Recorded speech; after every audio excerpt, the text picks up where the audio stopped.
Hello, I'm Peter Van Dusen, and this is a special edition of Primetime Politics, the election edition. The Governor-General today approved the Prime Minister's request to dissolve the 43rd Parliament and hold a federal election on Monday, September 20th. It will be a 36-day campaign, the shortest allowed by law.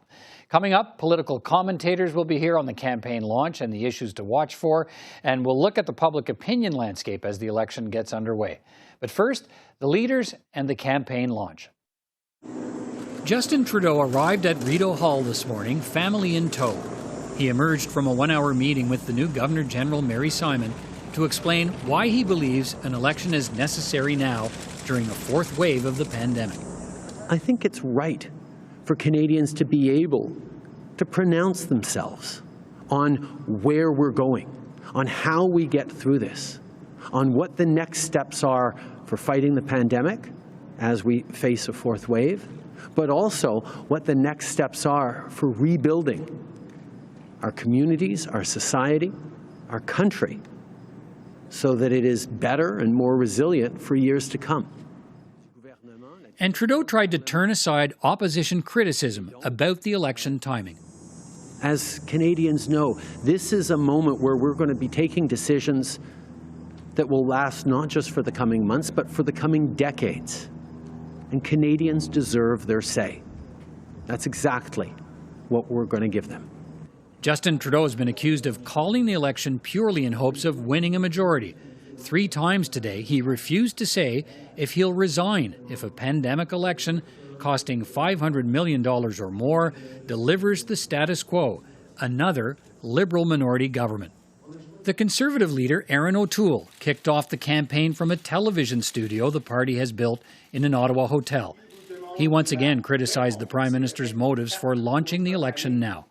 A leader who cared about the best interests of Canadians would be straining every sinew to secure the recovery right now. Instead, Justin Trudeau has called an election. That's Justin Trudeau's choice. And I hope that his decision doesn't cost Canadians too dearly. O'Toole is promising an economic recovery plan focused on jobs and economic growth and balancing the budget over the next decade. I'm going to be presenting Canada's recovery plan. I have a track record of bringing people together from my time in the military, my time in the private sector as a volunteer. I'm in this for my children and your children. And so Canadians have a right to see the options. But ERIN O'Toole refused to endorse the Liberal plan to require mandatory vaccination for all federal workers and federal industries, or mandatory vaccinations for Conservative candidates.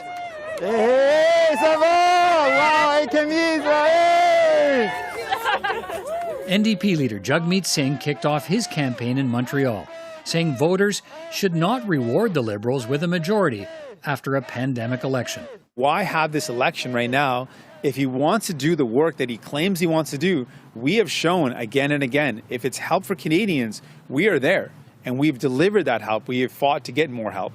But if it's to hurt Canadians, we've seen Justin Trudeau team up with ERIN O'Toole to force the port workers here in Montreal back to work, to vote against pharmacare, to vote against taxing the ultra-rich. So we've seen that Justin Trudeau can make this parliament work. If it's to hurt people, and we've been able to force him to help people, why is he having this election when none of those things require an election? The Bloc Québécois leader suggested the voters will not give Justin Trudeau the majority he wants because Parliament has been working. There are always important questions to be solved. He has, and add up to this morning, the Parliament duly elected with a wide representation of different visions for both Canada and Quebec. And he had to negotiate and discuss and reach agreements with one party or another each time. This is what has been good for both Canadians and Quebecers. And I believe that there's a serious possibility that Canadians and Quebecers will make a choice that will not give him a majority. An embattled Green Party leader, Annamie Paul, launched her campaign in Toronto, where she's also campaigning for a seat in Parliament. She spoke about the challenges to her leadership and the party's internal turmoil. We, like all the parties, have a process after elections for evaluating leadership. I will go through that, but for the moment, we only have 36 days, and in an election we should never have had. My focus is 100% on this moment in time and what we can accomplish together in this moment in time. And that's the kind of day it's been, day one of the election campaign. I'm joined now by our panel of party commentators. Susan Smith is a Liberal commentator, Ashton Arsenault is a Conservative commentator, and Kim Wright is an NDP commentator.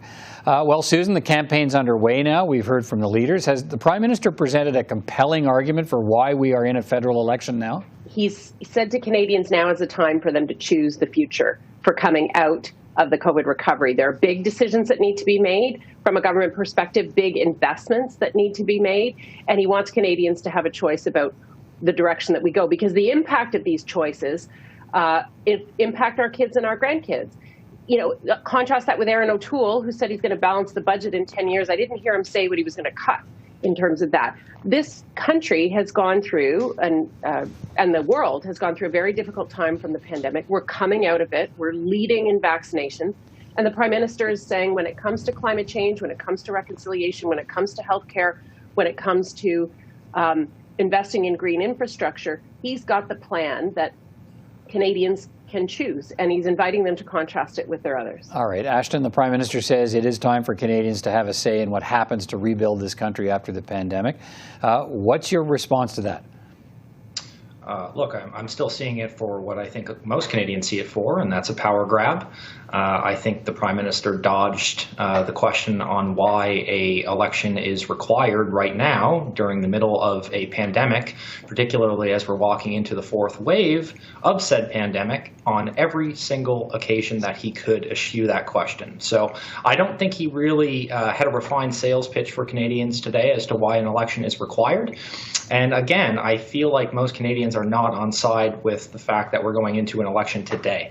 As in, do they want it? I don't think they do. At the same time, I think, the Prime Minister got most of his talking points out. I think they were a little light on details. And in fairness to the Prime Minister, I think the NDP is the only party out right now with a platform. I think that's going to change very quickly in the coming days. I think you can expect a robust plan from the Conservative Party of Canada, if not tomorrow, very shortly thereafter. It's only 36 days to work with, and there's so much work to do, and there's a lot of explaining to Canadians what the vision is going to be and why your party should best represent the interests of Canadians going forward. So that's what I'm looking forward to. One, we're a little light on details, and I'm looking forward to a little bit more. Kim, let me turn to you. Did the Prime Minister make the case for an election now? Absolutely not. There was nothing that I had heard from him that couldn't have been done within Parliament, certainly working with the opposition parties. JAGMEET Singh, certainly as he was unveiling his platform the other day, but also as we just heard his remarks, he is ready to work on the things that matter to Canadians: clean drinking water, access to vaccinations, meaningful work on truth and reconciliation. All of these things were possible. The Prime Minister wants this majority government. This is nothing more than an ego trip, filtering out through a divine right to govern. That's all this is, and I think Canadians will see through that. They're tired of promises and memes and all of the stuff. Let's actually get through this, get to governing in the interest of Canadians. And I'll also say, JAGMEET Singh is his release today, his launch today, really did show the most humanity of any of the leaders. It showed a bit of personality, certainly an understanding of how these things are not just lofty public policy goals, but how they impact people's lives. And also holding to account things like the conversion therapy bill. The Liberals try to blame that on ERIN O'Toole, and goodness knows ERIN O'Toole's people have a lot to account for as to why they voted against it. But these things didn't get done. They could have got done. The blood ban, the conversion therapy bill, all of these things that actually would have impacted Canadians' lives. And we haven't seen it, and I still don't see a narrative out of the Prime Minister as to what he's going to do differently. All right, let's talk about what the opposition leaders had to say, Susan, today. ERIN O'Toole talked about his plan for the economy, but he also faced lots of questions and would not commit to mandatory vaccinations for federal workers and federally regulated industries, and wouldn't commit that all his Conservative candidates will be vaccinated. How much of a problem do you think that is, or will become, or could become, for ERIN O'Toole as the campaign kicks off? I think that's going to be a tremendous problem for ERIN O'Toole, and I'm surprised that he's walking right into it. It's easily rectifiable. He could have knocked it out of the park and said, I think all of my candidates should be vaccinated, and I think anybody getting on a plane or a train in Canada and federally regulated industries, they should be vaccinated unless they have a medical exemption. He did not do that. So you don't know, under an ERIN O'Toole government, you don't know if the people beside you have had their vaccinations or not. You certainly, in the course of the campaign immediately, don't know whether or not your Conservative candidate has had a vaccination or not. That is going to be a huge problem for him. And I actually think it was a significant strategic error, because it's common sense that you would get a vaccine. He himself and his wife have got a vaccine. Why not would he exert the kind of leadership he needs to on this party to say to people, this is the right thing to do, you have to get them, and I would mandate this as Prime Minister? Why hasn't he done it? He's pandering to the right wing of the party and his Conservative base. All right. Ashton, let me hear you on this. Does ERIN O'Toole's, the position we heard today, which was to not endorse mandatory vaccinations and not say they'd be required for candidates, do you think that position helps or hurts him? I'd be remiss to not go back and say that this was the Liberal Party of Canada's position up until 3 days ago, conveniently on the eve of an election. So I'm going to assume that this was done to create a political wedge. So the Liberal Party is attempting to divide Canadians on vaccines. ERIN O'Toole is not. He has said that every single Canadian should be vaccinated. If you can do so today, do not wait until tomorrow to do so. At the same time, it is a very different matter to force vaccinations and not consider the rights of Canadians on the other side of it. And also, nobody's talked about the legality of this and how it would actually be enforced at the federal level, nor has anybody raised the issue of what provincial leaders are going to do, because as we all know, transportation is not exclusively a federal matter. So there's lots of questions. Planes and trains are, though. Correct. Planes and trains are. You can't smoke on a plane. You can't get you can't smoke on a train. Why can't you? I guess it does raise the prospect Susan, of having. Do you exclusively travel on planes or trains? I don't. No, I don't.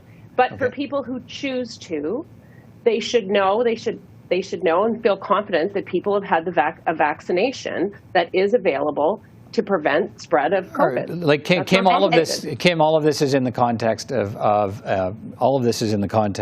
a campaign that's taking place while we have a fourth wave of a pandemic. So, should we expect to keep hearing questions about vaccinations and where the party leaders stand on things like mandatory vaccinations? What role do you think that's going to play, at least in the early days of the campaign? Absolutely, and you will. And you've already heard from JAGMEET Singh and the New Democrats that they've required everyone on tour to be vaccinated. Everyone who's all of their candidates, all of their MPs have all been double vaccinated. So we're going to see that rolling through. Ultimately, though, I always love these jurisdictional squabblings that always take place when it's convenient to be. Oh, we can't do daycare because the provinces are part of this. Oh, we can't manage interprovincial trade barriers because it's a provincial problem. Oh, we can't give municipalities the right to govern themselves because, they're a jurisdiction of the province. At the end of the day, it's easy to finger point. Governing is much harder, and I want to actually see people get on with this as opposed to finger pointing. All right. Susan, let's talk about the launch of JAGMEET Singh's campaign today. He's been holding his own in the polls, and his message today was, look, vote New Democrat because of the gains the NDP obtained during the pandemic and the promises the party's making to spend on social and health programs. So what kind of a threat do you think that presents to Liberals in terms of courting the progressive vote if the NDP we'll keep an eye on the polls, but if the NDP and Mr. Singh were to continue growing, what kind of a challenge does that present? If you just want to listen to the surface messages delivered by JAGMEET Singh, it's all good. It's all sweetness and light in terms of what the NDP were doing. His French was amazing. He's very relaxed. He's very affable. There's no question about that. But in terms of the depth of the policy platforms, the realism around them, he's missing the boat. I think it's not there, and people need to dig and scratch the surface a little bit better. He's also misleading Canadians in areas like boil water advisories and other things where significant progress has been made, but yes, more work needs to be done. Big task for JAGMEET Singh. If he wants to be Prime Minister, and the path to majority for him is 145 seats. He's got to grow from 24 plus 145 to get to the majority stage. If he wants to be Prime Minister, he's got one seat in Quebec. and he doesn't look like he's not going to grow across the prairies. He's got a chance on some seats in BC, Atlantic Canada.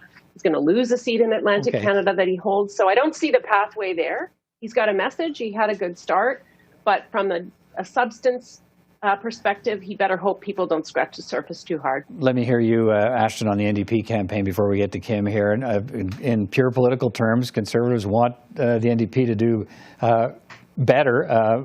They don't want the NDP to be government, but they want them to do better and pull some of that vote away from Liberals, because that tightens up a lot of those races. So what do you think of the NDP message today? Certainly some truth in that, Peter. I'll do the old two positives and a negative. Nobody does empathy better on the federal scene right now than JAGMEET Singh. And at the same time, he is very, very difficult to defeat in the moment. If you catch him on any day, he's ready to go with a soundbite, and that is a true political gift. The negative is his plan deserves some heavy scrutiny, because it is the plan of more taxes, more spending, more debt. That is the NDP plan, full stop. So when Erin O'Toole says what you're getting with any other party is more of the same, he is correct. But I would argue in the case of the NDP, it's even worse. All right. And Kim, let me hear from you on this. And what you heard from the NDP leader today, where do you think the focus of that campaign goes? Look, JAGMEET Singh has a spring in his step. He's got money in the bank. He's got extraordinary candidates coast to coast to coast. And he has a message that resonates. People have come out of this pandemic and are getting through this pandemic recognizing there are some serious institutional flaws in this country, and they require leadership to move forward on it. Ultimately, governing is choosing. You choose where you want to put your resources, where your time, where your energies and your efforts. And you can say we're going to cut and we're going to hack and we're going to do all these things. That's what Erin O'Toole's message is going to be whenever he finally gets around to a platform, because somehow it eluded him that election was going to start today. But governing is choosing, and if we want to make sure that we have a Canada that actually helps protect people here in Canada and around the world, that's the kind of thing that JAGMEET Singh has also shown on a practical level that he can move forward on. Right. I mean, we look at the wage subsidy, the pittance that the Liberal government was trying to give to businesses to keep employees was actually quite appalling and shocking, and they were getting no uptake until JAGMEET Singh and the New Democrats said, here's how we get businesses, small businesses, our community, local mom and pop shops back to work. That's the kind of leadership I look for, and that's the kind of leadership I'm excited about. All right, day one of the campaign is underway. Susan Smith, Kim Wright, Ashton Arsenault, thank you all for your time today, and we'll talk again soon. Everyone take care. Thank you. Thanks, Peter. Over the course of the campaign, we'll be checking in with pollster David Coletto from Abacus Data to get a sense of where voter support is and how it might be changing during the campaign, what the key issues are for voters, and how the parties are promising to deal with those issues. Let's hear from him now. David, it's good to see you again, and looking forward to getting your insights and analysis during the campaign. Thanks for being with us today. Let's start with your latest survey numbers. Who did you survey and how? What do we need to know about this survey? So good to see you, Peter. We did a large survey of 3,000 Canadian adults. We did it from August 6th to the 11th. And so with a large sample like that, we could look at some really interesting regional and demographic differences. But this is our first kind of benchmark survey before the campaign kicks off. All right, let's talk about the leaders and what Canadians are feeling about them. Let's start with Justin Trudeau. As we enter the campaign, how is he being viewed by Canadians? Well, Mr. Trudeau's numbers have held pretty steady now for over a year, with about equal numbers viewing him positively and negatively. We've got 41% who view him positively, 40% negatively. That number, again, hasn't changed within about 2 points for a very long time, right? Because people know this Prime Minister. His numbers improved over the course of the pandemic. They've stayed higher than they were headed into the last election. But again, the Prime Minister, if at this point you don't have a view of him, you haven't been paying attention for the last 6 years. So Canadians know their Prime Minister really well, and he's a fairly polarizing figure. Significant numbers like him, significant numbers dislike him. And to watch who the campaigns target, I always find this fascinating and very interesting. Is where where the support is. Where does it come from? It's important to know that, I think, in terms of the performance of a leader. So where's Justin Trudeau finding his strongest support? Which groups? Well, we find that he's, his numbers are fairly spread out across the country or across different age groups. But we do see that in Atlantic Canada, in Ontario, among those who self-identify as a member of a racialized community, we see much higher positives for Mr. Trudeau, as we do among women. So those would be natural places where the Prime Minister finds more goodwill than he does in other parts of the country or among other groups. But as I said, he's popular among his own party supporters, usually the party leaders are. And he also has an opportunity among those who right now don't support the Liberals but are open to doing it. So again, Mr. Trudeau finds himself in a stronger position going into this campaign than he did back in 2019. Let's talk about Erin O'Toole. Impressions of Erin O'Toole, the Conservative leader. What are you finding? Well, we find a challenging situation for the Conservative leader. He has almost double the number of people who have a negative view of him at 41%. And have a positive view. And that's been the case for Mr. O'Toole for quite some time. Now, on the positive side for him, if there is a positive to that, is there's still a large number of people who say, I don't really have a view of him or I have a neutral view. So he has an opportunity over the course of this campaign to introduce himself to many Canadians who don't know him very well. But his challenge is one in which he's got higher negatives than the Prime Minister, half as many positives as the Prime Minister or even Mr. Singh, we'll talk about in a minute. And so he's got a very short period of time in which he's got to at least convince some of those who have a negative view of him that he's not as bad as they think. And that's not always easy to do in a short campaign when you're going to be, targeted by your opponents and others in this campaign and questions about whether you're ready to be Prime Minister as an alternative to Mr. Trudeau. All right, you touched on JAGMEET Singh, the NDP leader. What do Canadians think of him as the campaign gets underway? Well, Mr. Singh, I think, is the real wild card, and that is because he would come into this campaign as the most popular leader in terms of his net favorables. 40% have a positive view of him, 24 negative. That's a plus 16. That's better than Mr. Trudeau, and that's as good as Mr. Singh has had in a long time, and better than when he entered the last campaign. So he's coming into this campaign more of a known quantity, and somebody who finds a lot of support among young people, plus 37, among women, and among particularly in his now home province where he represents the riding in British Columbia. So those are natural places for Mr. Singh.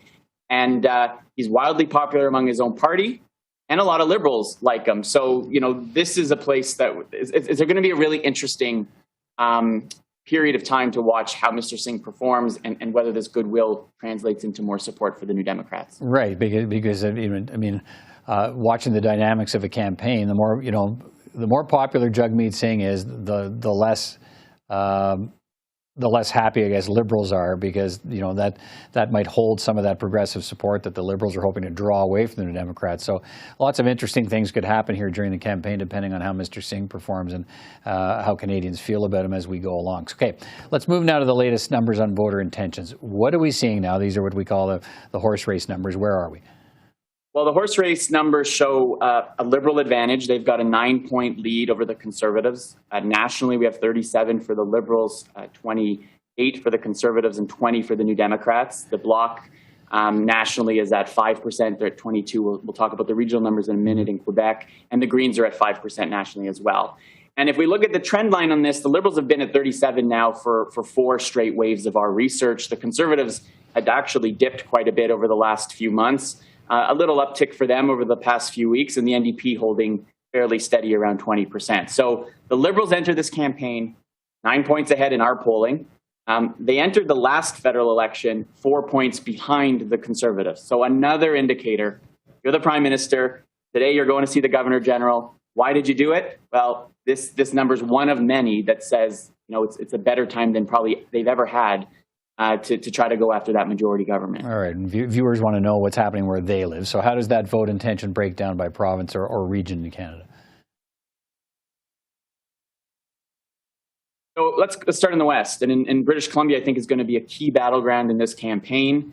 Lots of three-way races in the Lower Mainland and even on Vancouver Island. And we see the Liberals doing quite well.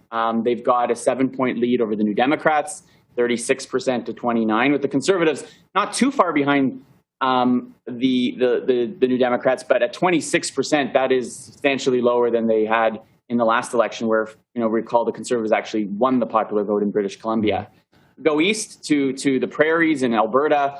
At 46%, the Conservatives are still well ahead of the two other parties, but they got 64%, or were close to it, if I recall, in the last federal election. So this has been a big shift. Will it have a big impact on the number of seats they win? Probably not. But the People's Party of Canada is polling at 7%. The Maverick Party at 1% hasn't yet made a big dent.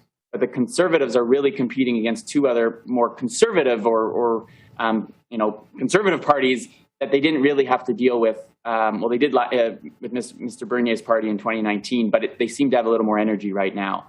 In Saskatchewan and Manitoba, similar story. The Conservatives are ahead, although the Liberals are doing, if you look at the Manitoba numbers in particular, quite well in Manitoba. Saskatchewan's still a very strong place for the Conservatives. In Ontario, which has been the case for a while, we find the Liberals well ahead. They've got a 13-point lead over the Conservatives, 41% to 28, the NDP at 22. So that's a really strong position for vote-rich and seat-rich Ontario for the Liberals. In Quebec, some interesting potential dynamics appearing. We've got the Bloc at 22, 15 points behind the Liberals. Now, that's a slight decline, Peter, for the Bloc over the last few weeks. We'll see whether that trend holds. But I think Quebec's going to be critical for the Liberals if they're going to want to win that majority. And then lastly, Atlantic Canada has been a strong region for the Liberals for the last two elections. They swept in 2015. They almost swept again in 2019. And we see them with almost half the vote in that region, with the Conservatives and the New Democrats vying for second place there. So, overall, good regional numbers for the Liberals in the places they need to do well. Does it turn into a majority? I think it's maybe 50-50 with these kind of numbers, right, but they're getting pretty close to that threshold. Okay, just a couple of things to cover. Let's finish on preferred outcomes. What did you find when you asked Canadians what election outcome they hope to see? Well, we gave them only two real choices. Imagine you could have a Liberal government or a Conservative government, in which version, a majority or minority. And we found that over 6 out of 10 people, when forced to choose, again, a lot of New Democrat supporters, Green supporters, Bloc supporters would rather not have, in an ideal case, a Liberal government. Sure. But if they only had those two options, 64% would choose a Liberal government, including 36 who want a Liberal majority. 27 want a Liberal minority. And on the other hand, 38% of Canadians want the Conservatives to win some form of government, with 26% wanting a majority and 12% wanting a minority. And I think it's important just quickly to mention that, among New Democrat supporters, if we're talking about one of the things the Liberals are going to try to do, as you mentioned, bring some of those New Democrats into the fold. New Democrats are much more likely to want a Liberal government. But when we ask people who they think who's going to win the election, almost half now think the Liberals are going to win, and only 1 out of 5 think the Conservatives. So people believe the Liberals are going to win this election as it starts, and they prefer a Liberal government. So I think that's going to have an impact on the dynamics of this campaign. All right, finish on this. Given these numbers, what's the upshot, and what do you think we need to watch for as the campaign unfolds? I think quickly, the Liberals have a clear advantage. You name the number I shared, and you can see they're in a better place today than they were in 2019. There's a few wild cards, though. Mr. Singh's popularity is something to watch. People like him. Will they vote for him? Will they switch their votes? It's something we'll watch for. Mr. O'Toole starts in a weaker position than Mr. Scheer did back in 2019, but there's a lot of people who don't know who he is. So can he introduce himself? Ultimately, there's a lot of volatility, a lot of uncertainty. Does the fourth wave really materialize and have an impact on the conversation? We're not really clear what this ballot question is going to be. What's this election about? And so there's still, as we've seen in the number of campaigns we've done together, Peter, lots of uncertainty, and campaigns matter. So Liberals start in the lead, but we've seen in the past that doesn't mean they're going to end there. So we'll keep watching this together. All right. Thanks for walking us through the numbers and providing that analysis, David Coletto. And we will talk again surely soon as the campaign unfolds. But thanks for your time today, David. Take care. Thanks, Peter. Take care. And that's all for this special election edition of Primetime Politics on this Sunday night. I'm Peter Van Dusen. Thanks for watching.